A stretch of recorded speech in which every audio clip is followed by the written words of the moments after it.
আল্লাহ পাক বলেছেন আল্লাহ ছাড়া সিজদা করা হারাম। হ্যাঁ কি বাবা বলছে বলছে আমার মালিক বলেছেন আমি আল্লাহ ছাড়া সিজদা করা হারাম। তাহলে আল্লাহ পাক যেহেতু বলেছেন সিজদা হারাম, তাহলে গুরুকে আমি কিভাবে সিজদা করব? ভক্তি মানে তো সিজদা দেওয়া, কি আরে তাই কঠিন না? কথা কঠিন কথা। তাহলে আপনি এখান থেকে একটু বলবেন আমার আল্লাহ পাক নিষেধ করলেন কিন্তু গুরুকে ভক্তি দিতে হবে, এই দুইটার মধ্যে একটা হাকিকত আছে, বিষয় আছে। গুরুকে ভক্তি দেওয়ার সিজদা দেওয়ার এর দলিলটা কি, এর বিষয়টা কি? নিষেধ হওয়ার পরেও কেন এটা করতে হবে, এই বিষয়ে আপনি একটু বলবেন। এবার আসলো আমার দয়াল একটা গান করলেন, নাম নিলে হয় দেহ শুদ্ধ, আনন্দে মন ঢেউ খেলায়। আচ্ছা, চমৎকার কথা দয়াল।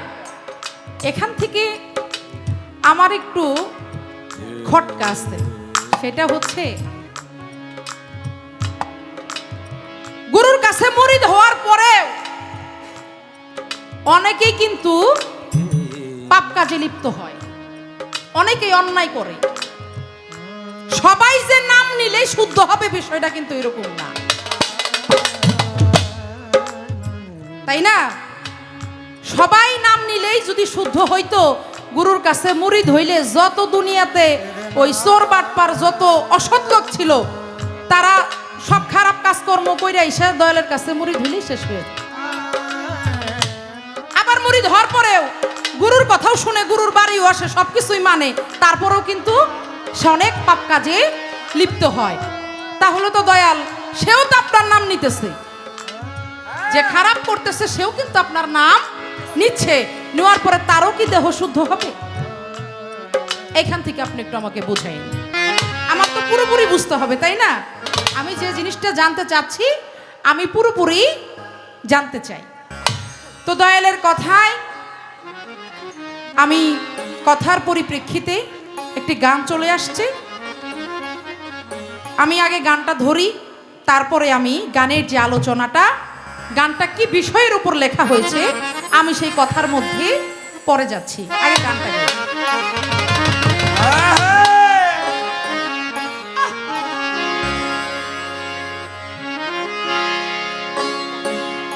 জগৎ মাঝে কে বা গুরু, জগৎ মাঝে কে বা গুরু, ভক্ত আবার কোন জনা হয়, ভক্ত আবার কোন জনা, ভক্তের মুখে গুরুরি নাম পরে সৃষ্টির সূচনা, ভক্তের মুখে গুরুরি নাম পরে সৃষ্টির সূচনা।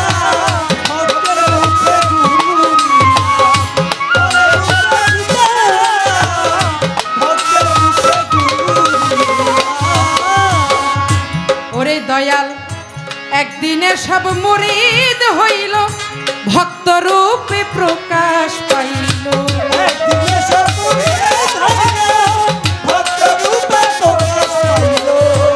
একদিনে সব মুরিদ হইল, ভক্ত রূপে প্রকাশ পাইল। আস্তে কথা তো চলে আসলো, বলেন বলেন বলেন, অর্ডার অর্ডার। গানের মধ্যে বললাম একদিনে সব মুরিদ হইল, ভক্ত রূপে প্রকাশ পাইল। ওই যে আমার দয়াল গুরু বললেন সেই সৃষ্টির জগতে সেই মোহাম্মদী নূর, নূরকে যখন আমার আল্লাহ তাআলা জিজ্ঞেস করেছিলেন, আমার নূর সেদিন স্বীকার করেছিলেন, আমার আল্লাহ বলেছিলেন আমি কে? নূর সেদিন বলেছিলেন আপনি আমার প্রভু, আপনি আমার স্রষ্টা, আমি আপনার। আপনারা খেয়াল করবেন কথাটা, সেদিন যখন নূর স্বীকার করলেন, গুরু বলে স্বীকার করলেন, সেখানে তো মুরিদ হয়ে গেল। অবশ্যই। হ্যাঁ, কিভাবে? ওই যে মোহাম্মদী যে নূরটা, এই মোহাম্মদী নূর থেকে কিন্তু 18,000 মাখলুকাত, তাই না বাবা? ঠিক ঠিক। আমার মোহাম্মদী নূর থেকে আপনি আপনি, আমি, আমরা যা কিছু বলেন সমস্ত কিছুই আমার আল্লাহ তাআলা সৃষ্টি করেছেন। তাহলে আমার নূর যদি সেখানে স্বীকার করে, স্বীকারোক্তি দেয়, তাহলে কি আমি আপনি বেমুরিদ? কি আমরা কি অস্বীকার করলাম? আমার নূর যদি স্বীকার করে থাকে তাহলে আমরা সকলেই স্বীকার করলাম, কারণ ওই যে নূর থেকে আমরা সবাই সৃষ্টি। তাহলে ওই যে সৃষ্টির জগতেই তো আমরা সবাই মুরিদ হয়ে আসছি। কি বাবা, সবাই আমরা সেই সৃষ্টির জগতে আমরা গুরু স্বীকার করে আমরা মুরিদ হয়ে আসছি। তাহলে সৃষ্টির জগতে মুরিদ হওয়ার পরেও আবার এই দুনিয়ার মধ্যে আইসা মুরিদ হওয়ার দরকার কি? কঠিন কথা, কঠিন কথা। কি বাবা, কথা সত্য। একটা রায় তো হয়েই গেছে। কি কোর্টে যখন যাবেন, ওই কোনো মামলা থাকলে ওই জজ সাহেব একবার যদি রায় দিয়ে দেয় যে অমুকের ফাঁসি হবে, অমুকের যাবজ্জীবন হবে, এরকম দেয় না? যেমন একবার রায় দেওয়ার পরে কি আর দেয়? আর কিন্তু দেয় না। তদ্রূপ সেদিন স্বীকার করার পরেও, মুরিদ হওয়ার পরেও পৃথিবীতে আইসা আবার নতুন করে মুরিদ হইতে হবে। তার কারণ কেন গুরু ধরতে হবে? এটা হচ্ছে আমার গানের কথা। আর এর পাশাপাশি আপনি আরেকটু ছোট করে বইলা যায়েন, এটা তো আমার জানার বিষয়। পৃথিবীতে এখনো অনেক মানুষ আছে যারা গুরু গোসাইতে বিশ্বাসী না, গুরু জগৎকে বিশ্বাস করে না। আশেপাশে অনেক আছে। আমার রাসূল যেখানে ছিলেন, আবু জাহেলও কিন্তু সেইখানেই ছিল। তো ভালোর পাশে কিন্তু মন্দটাও আছে। অনেক মানুষ আছে যারা গুরুকে বিশ্বাস করে না, গুরুর দরবারে যাইতে হবে এটা বিশ্বাস করে না। তাই পাশাপাশি আপনি এই বিষয়ের উপর একটু আলোচনা রাখবেন। ওরে ভাইয়া, একদিনে সব মুরিদ হইল, ভক্ত রূপে প্রকাশ পাইল।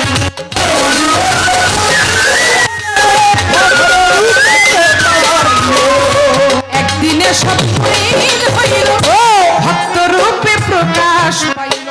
মহাগুরু একজন হইল, মহাগুরু একজন হইল, যিনি আপে রাব্বানা গো, যিনি আপে রাব্বানা। ভক্তের মুখে গুরুর নাম, পরে সৃষ্টির সূচনা। ভক্তের মুখে গুরুর নাম।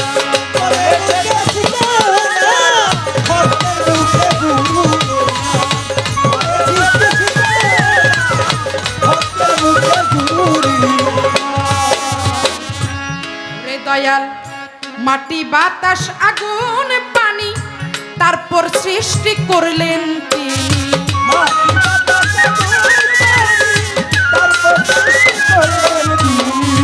মাটি বাতাস আগুন পানি, তারপর সৃষ্টি করলেন তিনি।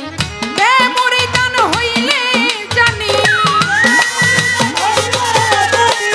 বেমুরিদান হইলে জানি মাওলাই কিছুই সৃজন করতেন না। হাইরে, কিছুই সৃজন করতেন না। ভক্তের মুখে গুরুর নাম, পরে সৃষ্টির সূচনা। ভক্তের মুখে গুরুর নাম।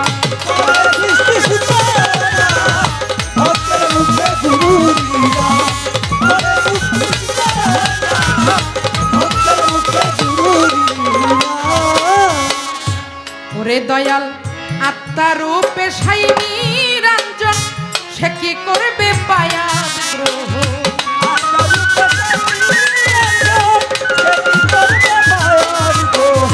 আত্মারূপে সাইনি রঞ্জন, সে কি করবে পায়াত গ্রহ। আরে মুরিদ করে কোনজন, আরে মুরিদ করে কোনজন। দুনিয়ার বউ বুঝলাম না আমি, দুনিয়ার বউ বুঝলাম না। ভক্তের মুখে গুরুর নাম, পরে সৃষ্টির সূচনা। ভক্তের মুখে গুরুর নাম।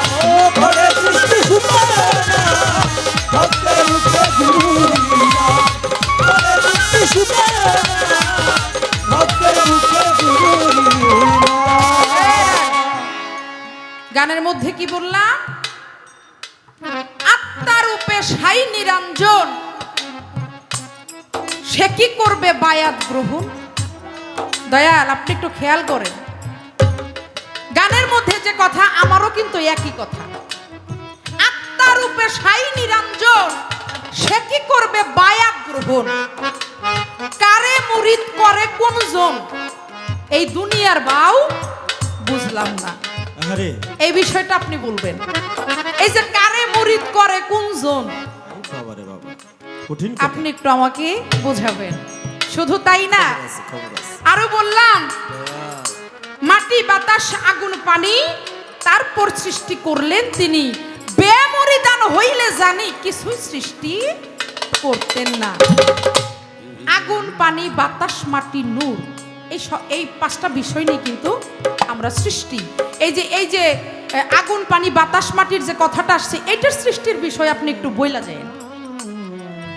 আমার দয়াল বলতে পারে যে আমার শিষ্য আমাকে এত প্রশ্ন করলো, দয়াল ওই যে কথার মধ্যে পড়ে গেছে, তো আইসা গেছে, কিছু করার নাই। আর আপনি তো দয়াল, দয়াল চাইলে সবকিছুই সম্ভব। আপনি চাইলে আমাকে 3 ঘন্টা বুঝাইতে পারবেন, আবার চাইলে 3 কথায়ও বুঝাইতে পারবেন। কারণ আপনার কাছে যদি আমি না জানি, জানবো কার কাছে? আপনি তো দয়াল গুরু। এই জন্য আমার যে মনের আকাঙ্ক্ষাগুলো, এটা আমি আপনার কাছে পেশ করছি। ওরে দেখো আত্মার রূপে সাই নিরঞ্জন সে কি বায়াত করবে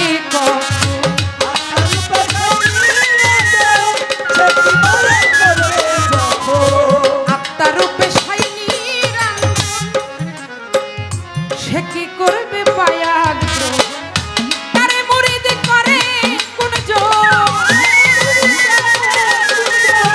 কারে মুরিদ করে কোনজন, দুনিয়ার বাউ বুঝলাম না আমি, দুনিয়ার বাউ বুঝলাম না। ভক্তের মুখে গুরুরি নাম করে সৃষ্টির সূচনা, ভক্তের মুখে গুরুরি নাম।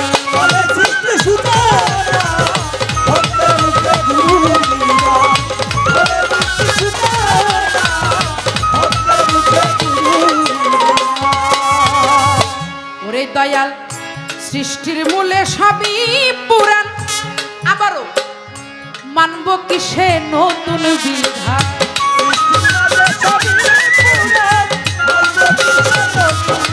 দয়াল সৃষ্টির মূলে সবই পুরাণ, এই যে যাহা কিছু বলতেছেন সবকিছুই পুরাণ, তাহলে আবার নতুন করে আমার মানতে হবে বিষয়টা আপনি বললেন।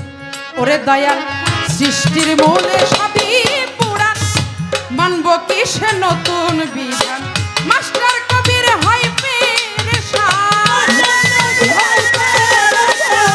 মাস্টার কবির হয় পেরেশান, হিসাবে আর মিলে না গুরু, হিসাবে আর মিলে না। ভক্তের মাঝে গুরু দিলাম পরে সৃষ্টির সূচনা, ভক্তের মুখে গুরু দিলাম।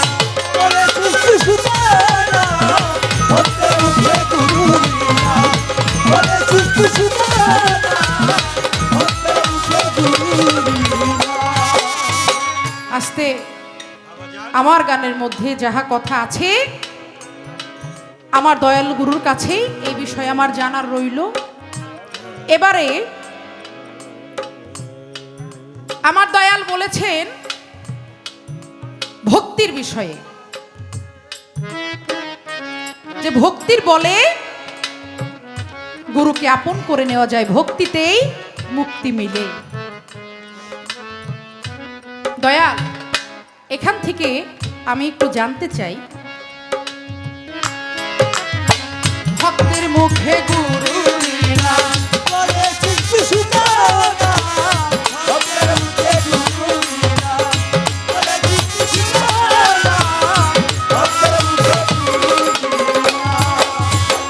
জগৎ মাঝে কে মা গুরু, জগৎ মাঝে কে মা গুরু, ভক্ত আবার কোন জনা হয়, ভক্ত আবার কোন জনা, ভক্তের মুখে গুরু নিলাম,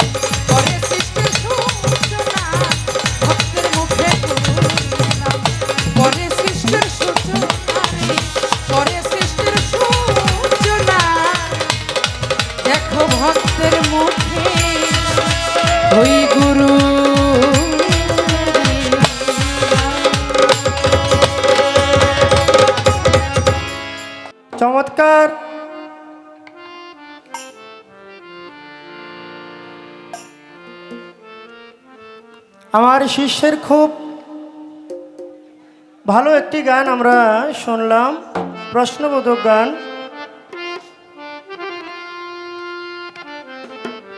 গানের ভিতরে অনেকগুলো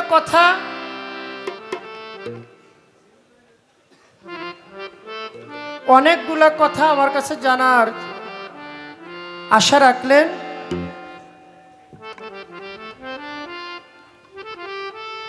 প্রথম কথা হলো, আল্লাহ তাআলা একটু লো বাড়ান, এটা একটু হাইটা বেড়ে গেছে। আল্লাহ তাআলা যখন সৃষ্টি করেছেন, ওইখান থেকে আল্লাহর কাছে আমরা সকলে মুরিদ হইলাম। আবার দুনিয়ায় এসে মুরিদ হওয়ার কারণটা কি? এই হলো প্রশ্ন একটা।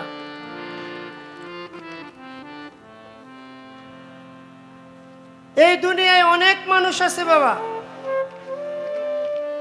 তারা গুরুর কাছে যায় না, গুরুর কাছে মুরিদ হয় না।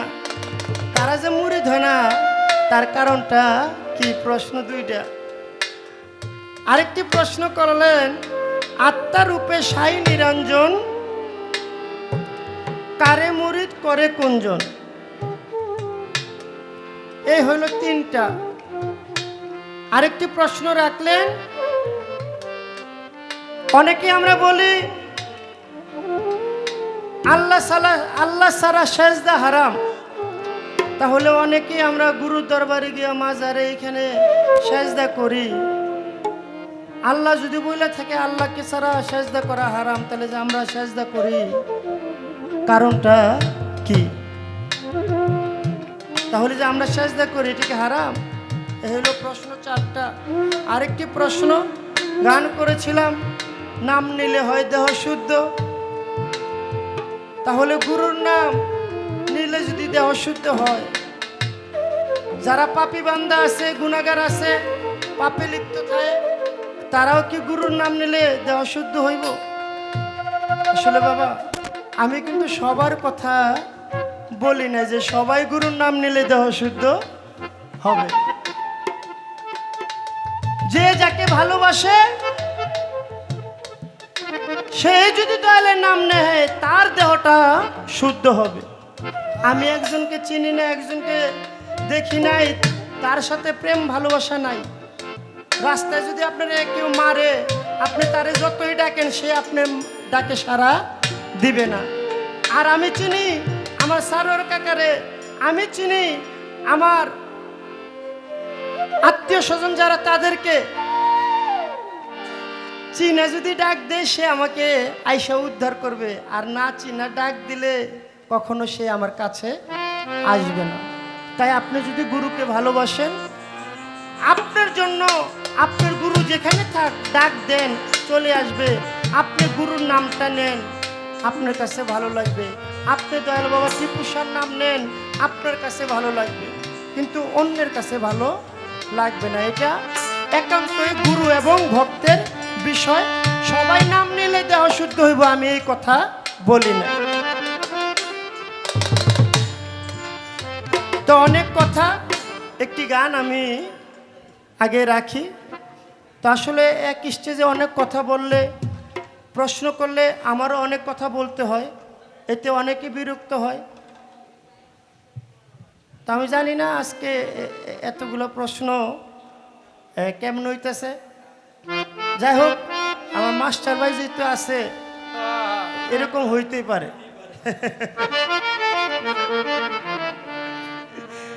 তাকে গান আমি গাই। ওরে যার সাথে নাই প্রেম প্রীতি, যার সাথে নাই,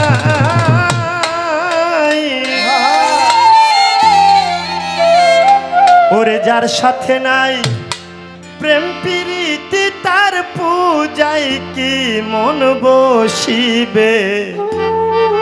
তুমি জানো না রে ও ভ্রান্ত মন, কিসের টিপুষা ভজন হবে? তুমি জানো না, জানো না, জানো না রে ও ভ্রান্ত মন। ওরে যাহার বদন দেখা মাত্র তোমার এই মনে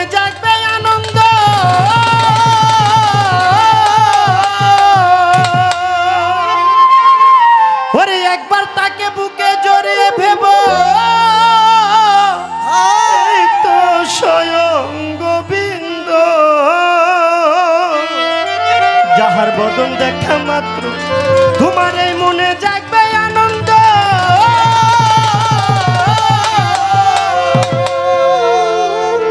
ওরে বাবা তাকে বুকে জড়িয়ে ভেব এই তো স্বয়ং গোবিন্দ দিয়ে তার প্রতি অঙ্গে প্রতি অঙ্গ করিও টিপু সঙ্গ।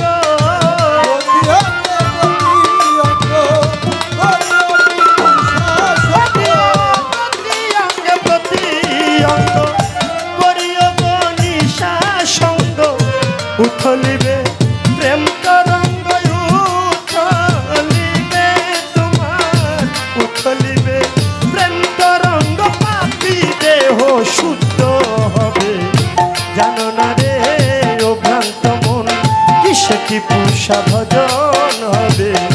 জানো না রে ও ভ্রান্ত মন যার সাথে নাই প্রেম প্রীতি, যার সাথে ও যার সাথে নাই, যার সাথে নাই প্রেম প্রীতি তার পূজায় কি মন বসিবে। জানো না রে ও ভ্রান্ত মন কিসে অমর পাগলা ভজন হবে। জানো না রে ও ভ্রান্ত মন কিসে টিপু ভজন হবে।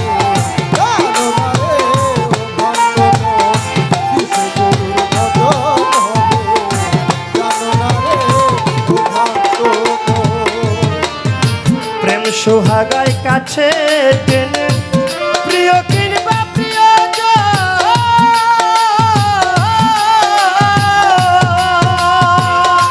ওরে বাবা বল্লভ গোবিন্দ জেনে দিও প্রেমের আলিঙ্গ। প্রেম সোহাগায় কাছে টেনে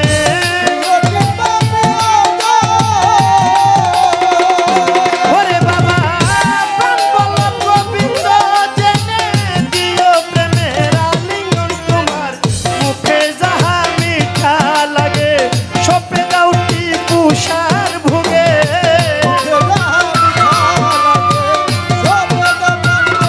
ওরে বাবা মুখে যাহা মিঠা লাগে, তোমার মুখে যাহা মিঠা লাগে সপে যাও গনিশার ভুগে। পরাণ কান্দে যাহার লেগে পরাণ কান্দে তোমার, পরাণ কান্দে যাহার লেগে তার প্রতিমায় থাকো মজে। জানো না রে ও ভ্রান্ত মন কিসে অমর পাগলা ভজন হবে। জানো না রে ও ভ্রান্ত মন যার সাথে নাই প্রেম প্রীতি, যার সাথে ও যার সাথে নাই, যার সাথে নাই প্রেম প্রীতি তার পূজায় কি মন বসিবে।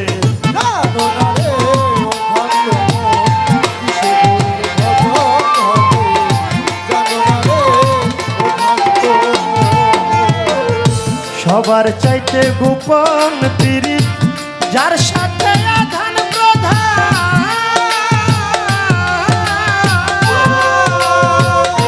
ওরে বাবা তার প্রতিমায় পূজা দিতে লাগবে না ধর্মের বেদ বিধান। সবার চাইতে গোপন পীড়িত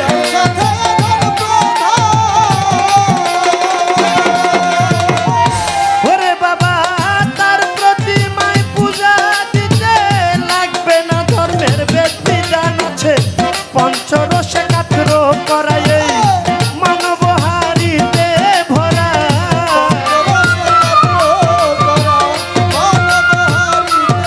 বাবা পঞ্চরসে কাতর করাই এই মানবহারিতে ভরা। রাধা বল্লভে কয় পেল যারা, বল্লভে কয় রাধা বল্লভে কয় পেল যারা প্রেমের মরা মোর সেই ভবে। জানো না রে ও ভ্রান্ত মন কিসে টিপু ভজন হবে। জানো না রে ও ভ্রান্ত মন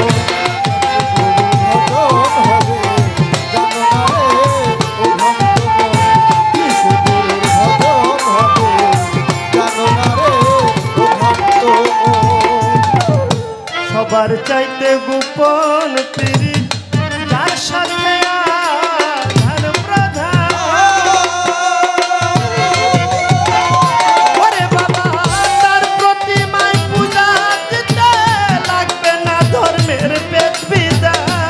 সবার চাইতে গোপন পিরি সাথে ধন ওরে বাবা তার প্রতিমায় পূজা দিতে লাগবে না ধর্মের বেদবিধান আছে পঞ্চরসে কাত্র করা এই মানব হরিতে ভরা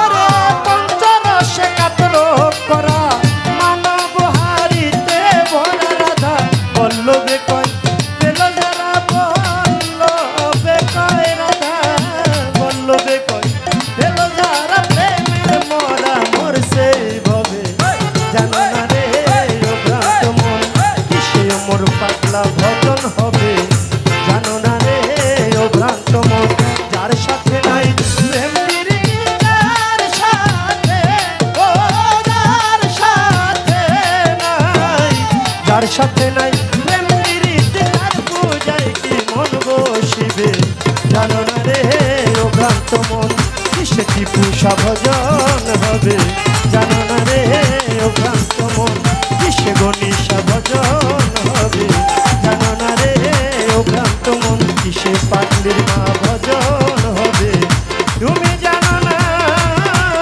জানো না জানো না রে ও ভ্রান্ত মন।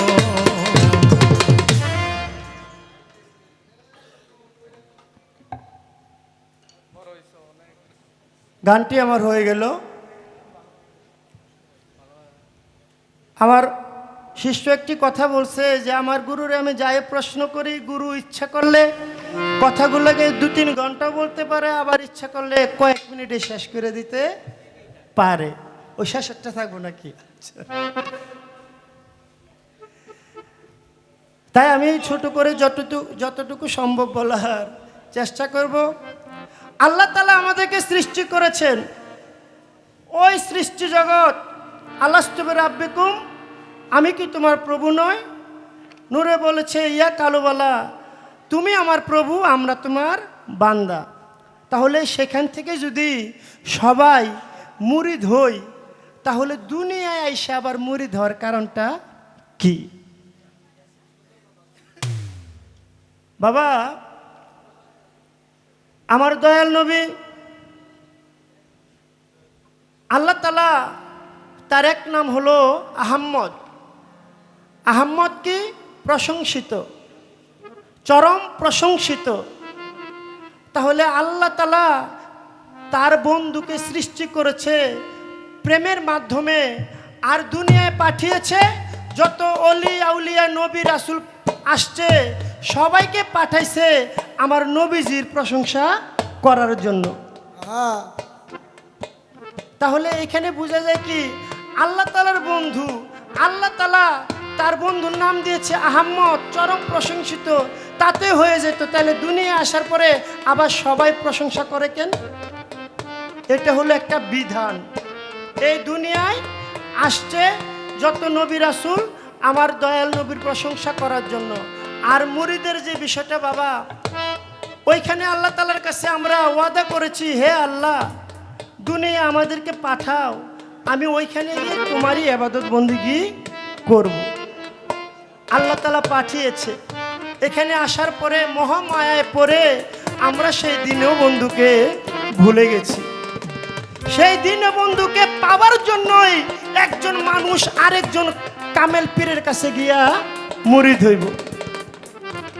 ওই গুরুকে কথা দিয়ে আসলাম, গুরুকে যে দুনিয়ায় এসে আমি ভুলে গেলাম, ওই গুরুকে পাওয়ার জন্যই আমি একজন গুরুর কাছে গিয়ে আত্মসমর্পণ করব। কেন? আমি আমার মালিককে পুনরায় চেনার জন্য। তাই ওইখানে কথা দিয়ে আসছি, সেই কথা রাখতে পারি নাই। তাই মাওলার প্রেমে যখন আমার মন ছটফট করে, তখনই আমি পুরানো সেই দিনের কথা মনে করার চেষ্টা করি। আর পুরানো দিনের স্মৃতি মনে করার চেষ্টাই একজন কামেল গুরুর কাছে আপনার গিয়ে আবার পুনরায় মুরিদ হইতে হবে। ওইখানে হইল বাবা একটা মুরগি। দেখেন, মুরিদ শব্দের অর্থ হলো মরা। মুরিদ শব্দের অর্থ হলো মরা। সেই মরা জিনিস কিন্তু খাওয়া যায় না, যতক্ষণ পর্যন্ত ওইটাকে রান্না করে পাক না করা পর্যন্ত তাকে খাওয়া যাবে না। তাই এই দুনিয়ায় আমরা মরা হয়ে আসছি, এখানে পাক হওয়ার জন্য একজন আরেকজনের কাছে গিয়ে মুরিদ হইতে হবে। এই একটি কথা বলার চেষ্টা করলাম। দুনিয়ায় অনেক মানুষ আছে গুরুর কাছে যায় না। যাবে যাবে নাই তো বাবা, যাবে না কেন? আল্লাহ তাআলা বলেছিল যে আমার মুহাম্মদী নূরের দিক তোমরা তাকাও। অনেকে তাকাইছে, অনেকেই আমার দয়াল নবীর নুরানি বদনের দিক তাকাইছে, তারা হইছে নবী রাসূল। এরকম বিভিন্ন অঙ্গ প্রত্যঙ্গে যখন তাকাইলো, তারা এক একজনে এক একটা হইলো। আর যারা আমার দয়াল নবীর পিছনে তাকাইলো, তারাই এই দুনিয়ায় তেরা বেঁকা হইয়া রইল। আল্লাহ তাআলা যাদের ভিতরে মোহর মেরে দিছে, তারা কখনো একজন কামেল গুরুর কাছে যাবে না। এটা হলো তাদের কপালে নাই, নাইর কারণেই তারা একজন গুরুর কাছে বায়াত গ্রহণ করবে না। বলেছেন আত্মার রূপে সাই নিরঞ্জন, কারে মুরিদ করে কোনজন। বাবা, এই দেহের ভিতরে আপনার জ্ঞানটা হইল গুরু, আর আপনার মনটা হইল শিষ্য। জ্ঞান হলো গুরু, মন হইল শিষ্য। তাই ওই মনটা হইল জ্ঞান বাবুর কাছে মুরিদ হয়। আরেকটি প্রশ্ন করেছেন যে আল্লাহ তাআলা বলেছেন আল্লাহ ছাড়া সেজদা করা হারাম। তাহলে আমরা যে একজন গুরুর কাছে গিয়ে মাথা নত করে সেজদা করি, তাহলে সেটা কি হারাম? বাবা, সেজদা অনেক প্রকার, সেজদা অনেক প্রকার। তার ভিতরে আমরা গুরুকে যেটা সেজদা করি, সেই সেজদাটার নাম হলো তাজিমি সেজদা। তাজিমি সেজদা করলে কখনো ওইটা হারাম হয় না। আর সেজদার কথা যদি আমরা বলতে যান, পবিত্র কোরআন সূরা ইউসুফের 100 নং আয়াতে আমার ইউসুফ নবী, তারা ছিল সিংহাসনে বসা। ইউসুফ নবীর 10 ভাই, বাবা মা, তারা 12টা নক্ষত্র সেদিন ইউসুফ নবীর সেজদা করছিল। এর পরে কোনো আয়াত নাজিল হয় নাই যে এই সেজদা বাদ আর সেজদা করা যাবে না, এখনো এটা রয়ে গেছে। আর আমরা যারা প্রকৃত গুরুকে সেজদা করি, এটা হলো তাজিমি সেজদা। আর আধ্যাত্মিক জগতে যদি কথা বলতে যাই, একজন গুরু আর একজন ভক্ত, ভক্ত যখন তারে সেজদা করে, তখন আর মানুষ ভেবে সেজদা করে না, স্বয়ং প্রভু ভেবে সেজদা করে। আল্লাহ যেমন সেজদা দেওয়া হারাম না, একজন গুরুকে সেজদা দেওয়া হারাম না। এই দুইটা জবাবে আমি আপনাকে দেওয়ার চেষ্টা করলাম। আর কথা নাই, ওই যে শর্টকাটে যতটুকু বলার আমি চেষ্টা করলাম। এখন আমার শ্রদ্ধেয় কুরবান আলী ভাই বলছে যে আপনারা, আরে পরীক্ষা তো করতাম মনে চায়, আবার মায়া লাগে আমার তো শিষ্য। আরে শিষ্য এটা কেমন না, এটা সাংঘাতিক শিষ্য। সাংঘাতিক শিষ্য কি? অনেকে কয় শিশু বুঝে না কিছু, যা বুঝছে গুরুর চেয়ে বেশি বুঝে নাকি? আর প্রশ্নের ডগ দেখলে বুঝেন না কিরকম বুঝে। আচ্ছা, একটা পরীক্ষা করি নাকি? একটা পরীক্ষা আমি করি। আসলে আমার হলো শিষ্য, সে যদি কোনো জায়গায় ঠেকে যায়, তারা তো উদ্ধার করার দায়িত্ব আমার নাকি? হ্যাঁ, গুরুর নাকি? তাহলে গুরুর যদি উদ্ধার করার দায়িত্ব থাকে, তাহলে কঠিন প্রশ্ন করে লাভ না, একটা নর্মাল সহজ প্রশ্ন করি নাকি? আচ্ছা, এই যে আপনি আজকে গান করতেছেন, শিষ্য, শিষ্য মানে বলছে সে হলো শিশু, বুঝে না কিছু। এই শিষ্য মোট কত প্রকার? হ্যাঁ, একটাই শিষ্য মোট কত প্রকার? এবং আজকে যে আমার সাথে আপনি গান করতেছেন, কোন প্রকার শিষ্য হয়ে আপনি আমার সাথে গান করতেছেন? এই একটা প্রশ্নই আমার রইল, আর বেশি প্রশ্ন নেই। আমার কুরবান আলী ভাই বলছে প্রতিটা গানে গানে যেন দয়ালের নাম নেওয়া। আমরা কিন্তু চেষ্টা করতেছি, হ্যাঁ আমরা চেষ্টা করতেছি যতটুক এই গানের ভিতরে নেওয়া যায়। আর গুরুর পালা যে নেয় সে তো গুরুকে ডাকাডাকি করে, তারপরে যতটুকু সম্ভব আমি নেওয়ার চেষ্টা করলাম। এখন শীর্ষ পদের গান পাইলে এনে মানে সারা গানে খালি নামই পাইতেন, অন্য কিছু থাকতোই না। তো আমার পালাটা তো গুরু, এই জন্য আর বেশি নাম নিতে পারি না। তারপরে দু একটা নাম তো, ও আচ্ছা, গুরুর পরেরটা গান আমার উন্মুক্ত, মানে যে কোনো গান আমি গাইতে পারো।